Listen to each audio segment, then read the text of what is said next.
Darnos a entender que el merengue es lo que representa realmente la esencia del dominicano. Yo tengo la impresión de que el merengue ha moldeado el temperamento alegre del dominicano. Yo creo que los dominicanos somos resultado del merengue, como gente alegre. En mi opinión, porque es que el merengue siempre suena a alegría. Y el merengue es demasiado importante para nuestras vidas y nos ha hecho mucho bien tener esa música.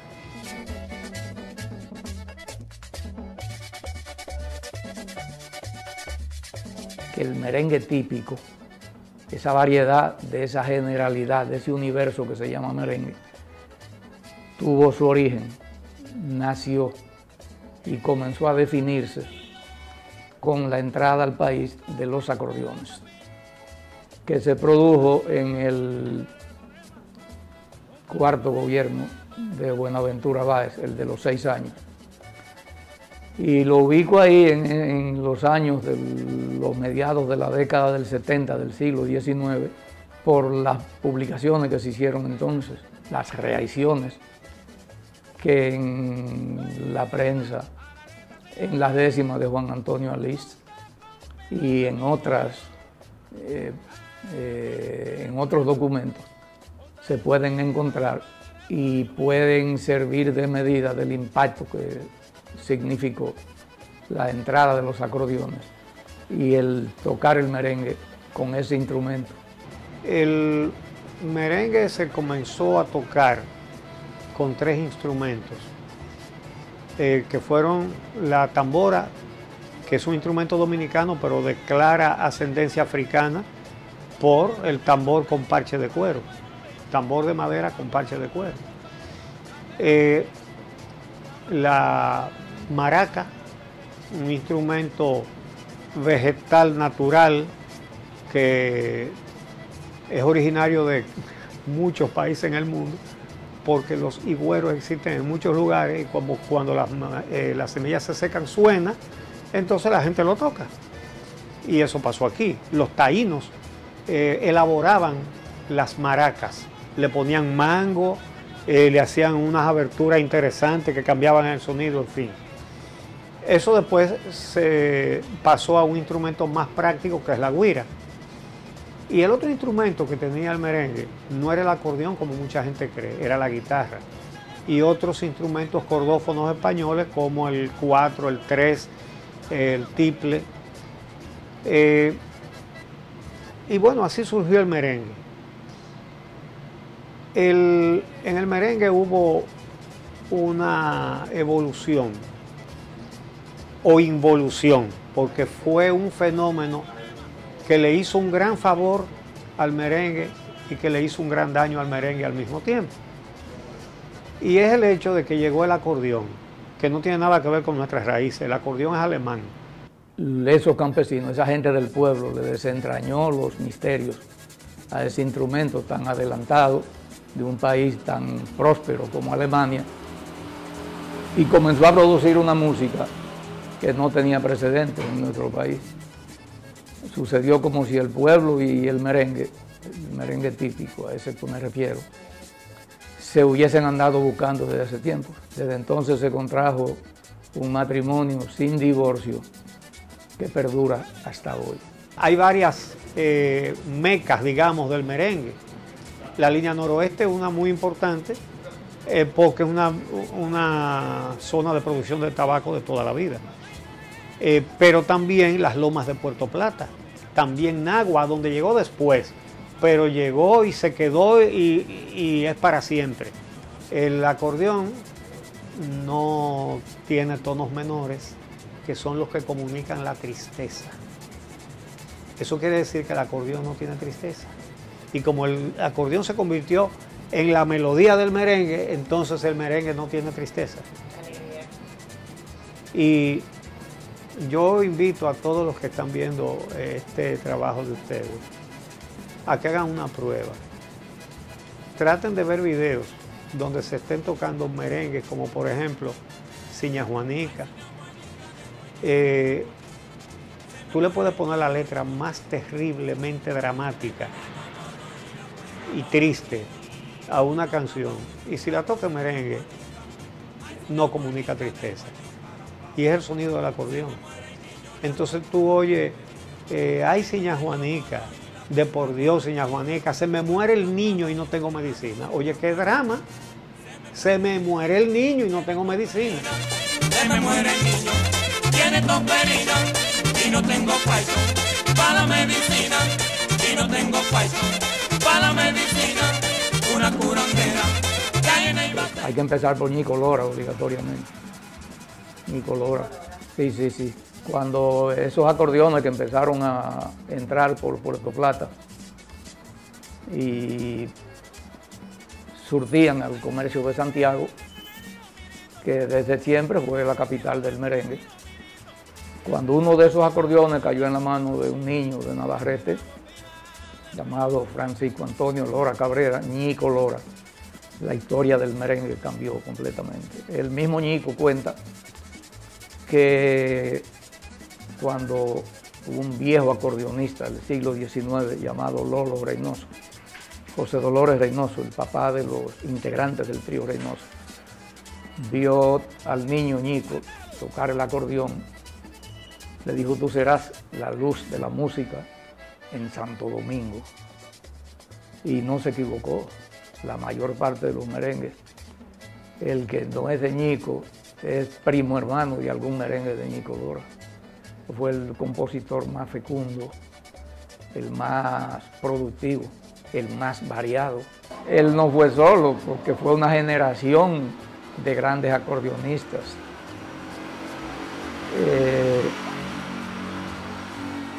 Bautista Pascasio, Suso Ramos, Ramón Amezquita, Matón, que fue el más grande acordeonista, tal vez hasta hoy. Hay varias mecas, digamos, del merengue. La línea noroeste es una muy importante porque es una zona de producción de tabaco de toda la vida. Pero también las lomas de Puerto Plata, también Nagua, donde llegó después, pero llegó y se quedó y es para siempre. Y entonces el merengue comenzó a diseminarse en los campos de Puerto Plata y en la línea y en Santiago. Ahí se hizo fuerte en el Cibao y tiene su explicación. La región más adelantada del país, hasta el punto de que la guerra de restauración se hizo sin la capital, se hizo en Santiago. El centro de la región más rica, más fértil, de ríos caudalosos en ese tiempo y vegetación exuberante, y de una cultura también riquísima y de una historia también riquísima. Entonces no tiene nada de extraño que el merengue típico surgiera en ese escenario, donde además escenario que fue cuna de acontecimientos históricos.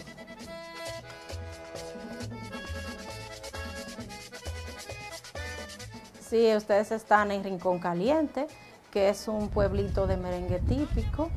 Esto así porque desde su fundación su nombre ha estado articulado a lo que es nuestra música tradicional. Nosotros aquí en esta comunidad somos una cantera productora de merengueros. Aquí la familia Peña principalmente ha sido un sostén de la música tradicional dominicana por generaciones, desde Moncho, que era el papá de Facundo Peña, y los ancestros de él eran músicos, eran luthieres, o sea, fabricaban sus propios instrumentos, fabricaban tamboras, fabricaban güiras. Lo que nosotros aquí resaltamos es que la dominicanidad auténtica representada en la música está en el merengue.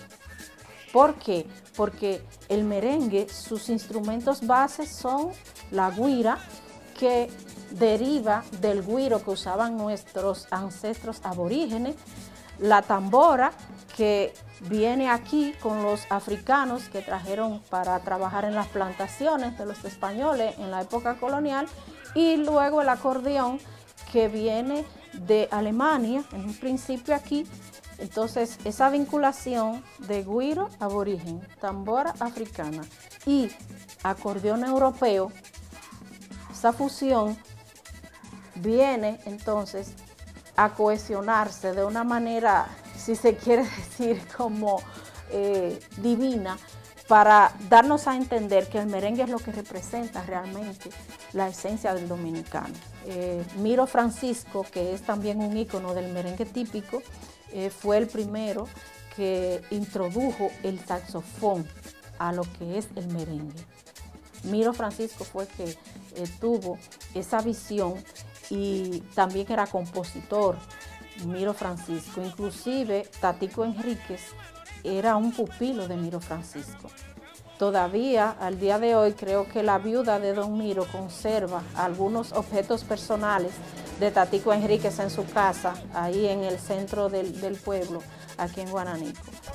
A través, yo empecé desde los años 75 por ahí a bregar, porque mi papá bregaba con esto de acordeones. Entonces, Ramón Antonio Trejo Monchi. Bueno, el acordeón viene, aquí le dicen viene colombiano, que la música viene sin transportar. Entonces lo traen aquí, nosotros lo transportamos, le ponemos el tono que usted quiera, si es si bemol, si es sol, si es la, y sale 440. Aquí no se sabe los músicos que han pasado estrellas, que ya están en altas posiciones como músicos, lo hemos enseñado. ¿Usted ha sido maestro? Sí. Tenemos más de 50 producciones, más de 50 temas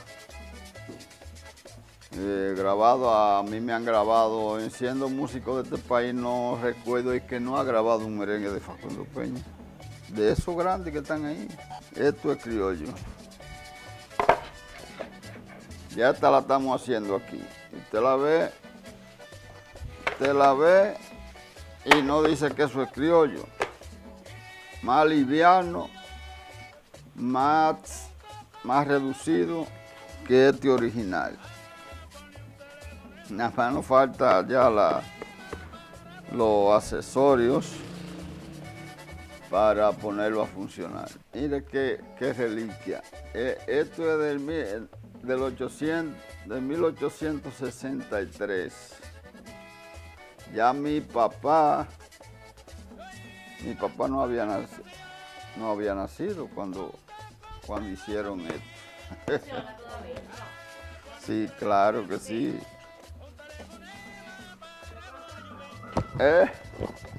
Sí. Esto es una reliquia.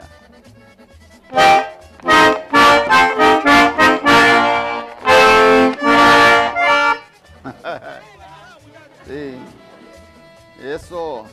Con eso era que se tocaba, los primeros merengues que se hicieron en este país. Que a su vez tiene sus variedades, el pambiche, el merengue derecho, el merengue de línea, el merengue de nagua, que ya es una categoría. Y después hay ahí está el merengue de orquesta, el merengue de los combos y las agrupaciones. Y luego ocurre que como la palabra merengue es tan rentable, cualquiera que quiera hacer una buena clientela o ganar popularidad, inventa un ruido y dice que eso es merengue.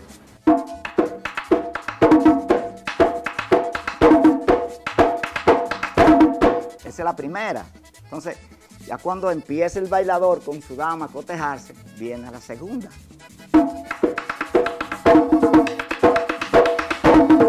Esa es la segunda.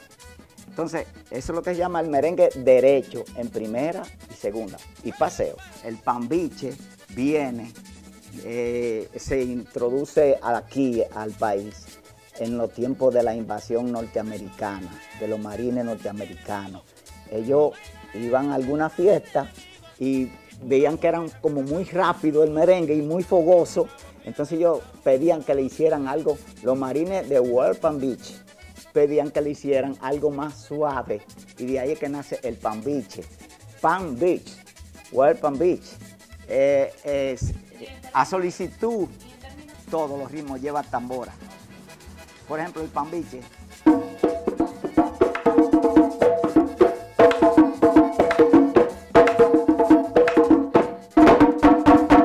Ese es el pambiche, es más suave.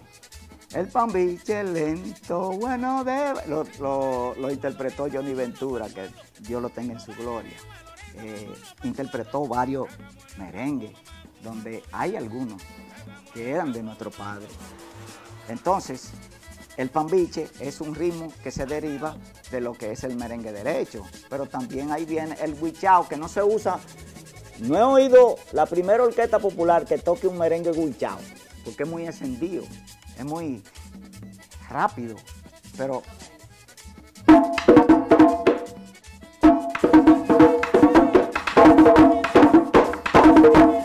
ese es el huichao. El huichao que se deriva del pambiche cuando se acelera. Algunos proscribían y criticaban el pambiche porque hubo una versión que se mantuvo durante mucho tiempo, pero no tenía sustento histórico, que decían que el pambiche salió porque los músicos trataban de acomodarle el ritmo a los soldados de la ocupación norteamericana de 1916. Entonces ya mucha gente, con razón, no querían saber de eso. Pero eso es falso, porque Juan Gomero es un merengue mucho más viejo que La Invasión y es un pambiche. Bueno, eso según la tradición, porque no hay documentación sobre eso. Tú sabes que Santiago era el centro comercial del Cibao, el principal mercado donde los campesinos llevaban sus frutos y sus crianzas a vender. Entonces era imposible el viaje de un día para otro y la gente se quedaba a amanecer y esa gente necesitaba diversión y la música que se ofrecía era el merengue típico principalmente. Entonces en Santiago se tocaba mucho ese merengue. La gente que iba a vender su fruto, que iba a amanecer ahí, necesitaba diversión. Entonces, ¿qué ocurre? Al acto, a la unión física del hombre y la mujer se le llamaba ripiar el perico. Vamos a ripiar el perico. ¿O dónde está fulano? Con fulanita ripiando el perico. Entonces el dueño de un prostíbulo, con mucha inteligencia y mucha ocurrencia, le puso el nombre a su negocio, el perico ripiado. Entonces, como la música que se ofrecía ahí era el merengue típico, el nombre del negocio y la música se asociaron y según las tradiciones, y ahí viene el nombre de perico ripiado para el merengue típico. Y todavía hoy eso se usa, pero el origen probable, sí, muy discriminado. Bueno, porque era la música del pueblo. Aquí existía especialmente en la capital y el Cibao, una aristocracia que todavía está ahí, con muchos prejuicios sociales. Los bailes de salón eran el minuet francés, la contradanza española, el vals de Strauss, y para brindar a votre santé, era en francés, que las clases dominantes brindaban. Entonces una música de pueblo con olor a agricultura, a surco recién abierto, a manos encallecidas, a espaldas sudorosas, a rancho tabaquero, a pueblo. No podía entrar a esos salones. Y si tú buscas las publicaciones de ese tiempo, al merengue lo conjuraban, lo maldecían como una invención de Lucifer, de Satanás, que eso era aborrecible. E incluso hubo un diputado apellido Garrido que propuso al Congreso aprobar una ley que le pusiera un impuesto a los acordeones, que resultara impagable, inalcanzable su precio para la gente de abajo. Se decía que los acordeones solo servían para hacer escándalo y para aglomerar vagos. Entonces esa discriminación la sufrió el merengue, pero el pueblo lo hizo suyo y se refugió en él y derrotó esas pretensiones de esa élite. El merengue llega a los salones de baile de las ciudades llevado por la dictadura. ¿Por qué la dictadura?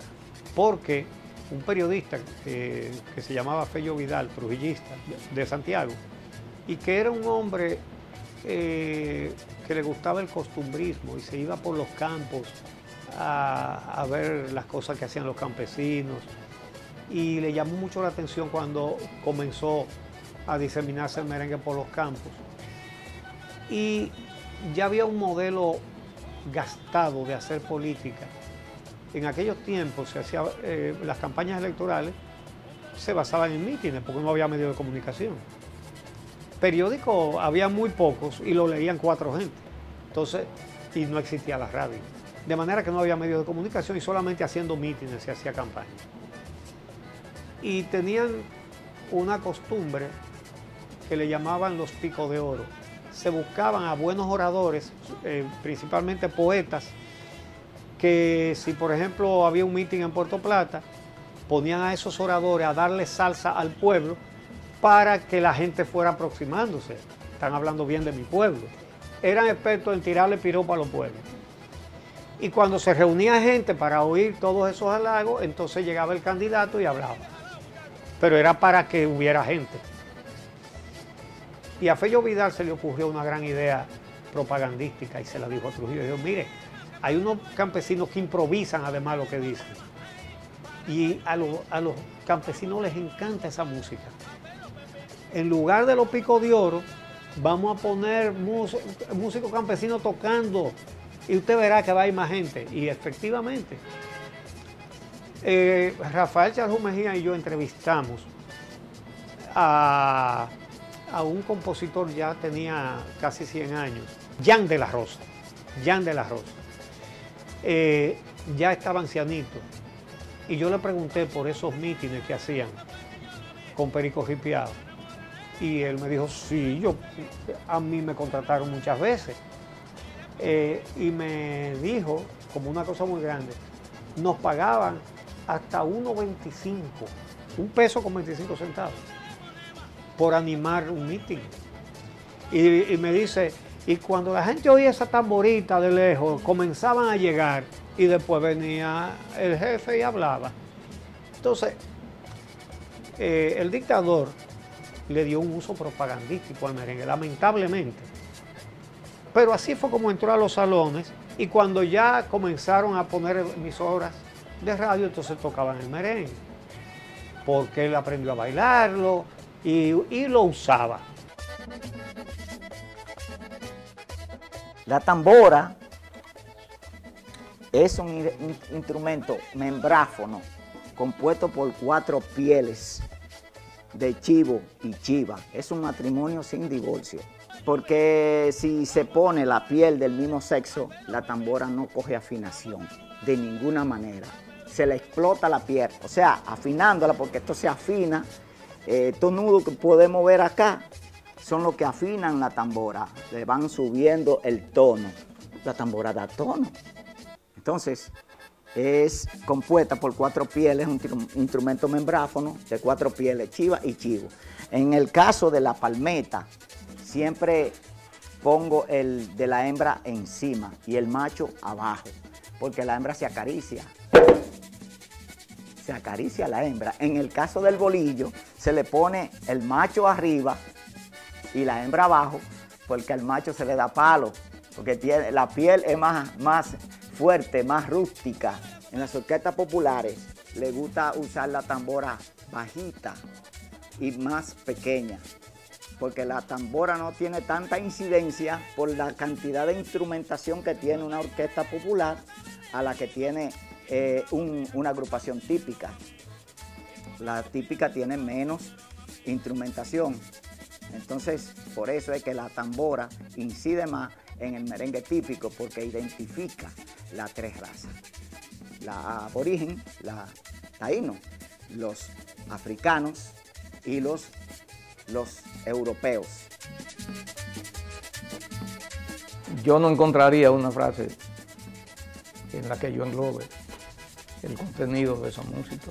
Me gustaría que eso mismo pasara con quienes tienen poder para luchar por que se mantenga, respetando todas las otras formas, merengue de calle, merengue de callejón, merengue de qué sé yo cuánto.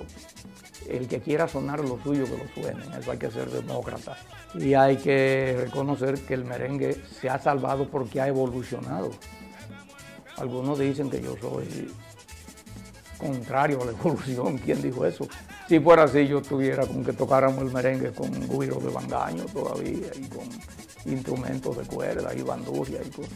No, que evolucione, como ha evolucionado. Y como comenzó a evolucionar en manos de una generación de merengueros que encabezó Tatico Enríquez. Y por esa razón se ha mantenido, porque el merengue urbano, me refiero al que se toca, al de banda, después de la muerte de Trujillo, parecía anquilosado ante una sociedad que cambiaba y surgieron grandes maestros que lo evolucionaron. Félix del Rosario, Johnny Ventura, el maestro Solano. Entonces el merengue, ese tipo de merengue, encontró esa evolución y se adaptó a una sociedad que demandaba nuevas cosas y quedó atrás ese merengue acartonado de la era de Trujillo.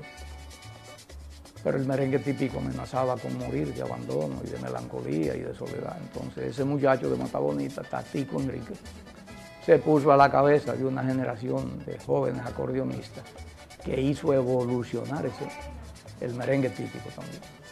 Está en crisis en las emisoras de radio, le oponen poco.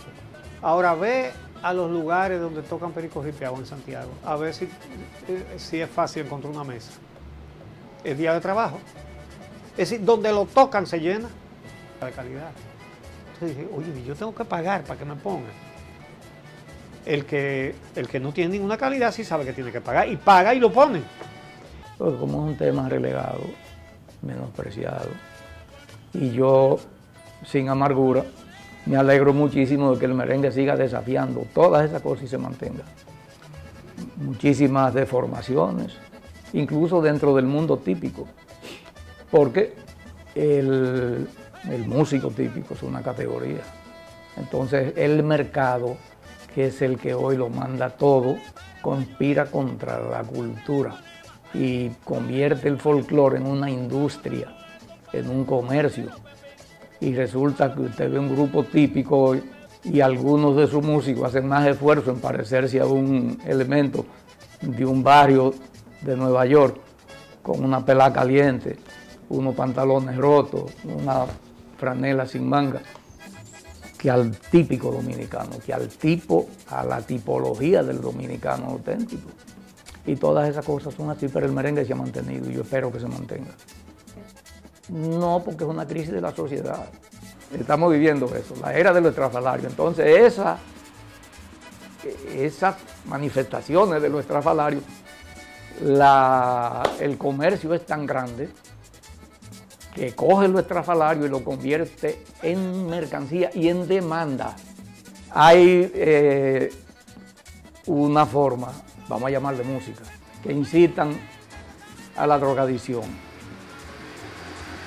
a la violencia contra la mujer, a la depravación sexual, al alcoholismo, a la mentira, al engaño, al menosprecio a las mujeres. Dígame si eso puede ser arte, ni considerársele arte. Entonces eso se pone a voz en cuello. La ley 6500 no era tan regia como lo es ahora. No existía, pienso yo que no existía en ese tiempo la ley 6500. Otro de los factores que restringen lo que es la difusión de nuestro merengue es el desconocimiento, la ignorancia de ignorar el artículo, por ejemplo, 64 de nuestra Constitución, que obliga al Estado dominicano a incentivar, proteger y promover la cultura dominicana y aún el deporte.